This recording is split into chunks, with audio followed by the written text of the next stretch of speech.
Devara movie మీద police case అయితే అయింది. ఎందుకని మీకు అయితే డౌట్ అయితే రావచ్చు. ఏంటంటే మన నోటేలో ప్రీ రిలీజ్ ఈవెంట్ అయితే మనం అయితే పెట్టుకున్నాం కదా, అది వచ్చేసి క్యాన్సల్ అయిన వల్ల ఎన్టీఆర్ ఫ్యాన్స్ అందరూ వచ్చేసి కొంచెం కోపంతో అన్ని అయితే ధ్వంసం అయితే చేశారు. అలా ధ్వంసం చేసినందుకు వాళ్ళు వచ్చేసి మూవీ టీం మీద అయితే కేసు అయితే వేశారు. And first of all movie team ఒక తప్పు ఉంది, అండ్ నోటెల్ వాళ్ళది కూడా తప్పు ఉంది. ఎన్టీఆర్ లాంటి మాస్ హీరోని ఆ నోటెల్లో పెట్టడం తప్పు. ఎందుకంటే అక్కడ ఉండేది 4,000-5,000 మెంబర్స్ కొట్టే స్పేస్ ఉంటుంది. అలాంటిది అక్కడ ఎన్టీఆర్ లాంటి మాస్ హీరోకి అంతమంది వస్తారని ఎక్స్పెక్ట్ ఎలా చేశారు నాకు అర్థం అవుతలేదు. ఎన్టీఆర్ లాంటి మాస్ హీరోకు మినిమం ఉంటుంది ఇంతమంది వస్తారు. అలాంటిది వాళ్ళు అలా పెట్టడం వాళ్ళ తప్పు అండ్ మూవీ తప్పు.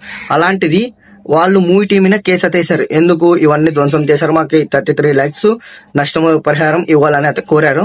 అండ్ మూవీ టీం తప్పు ఉంది, వీళ్ళే తప్పు ఉంది. అండ్ మీకు ఇంకో డౌట్ వచ్చి, మన హైదరాబాద్ లోనే ఒక మంచి ప్లేస్ లో పెట్టచ్చు కదా ప్రీ రిలీజ్ ఈవెంట్ అని.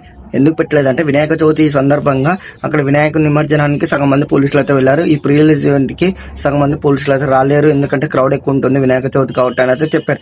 ఇంకో డౌట్ అయితే ఆంధ్రాలో పెట్టవచ్చు కదా, ఆంధ్రాలో పెట్టకపోవడానికి కారణం ఏంటంటే అక్కడ వచ్చేసి వర్షాలు పడుతూ ఉన్నాయి. మొన్న అయితే చూసాం కదా విజయవాడలో ఎలా అయిందో, అలా వర్షాలు పడుతున్నాయని వాళ్ళైతే మూవీ టీం అంతా అక్కడికి క్యాన్సిల్ చేసి నో హోటల్లో పెట్టింది. ఎందుకంటే అక్కడ వాన పడిన ఫ్యాన్స్ కి ఎలాంటి ఇబ్బంది కలదు అని ఎలాంటి ఇబ్బంది ఉండదు అక్కడ అని అయితే పెట్టారు.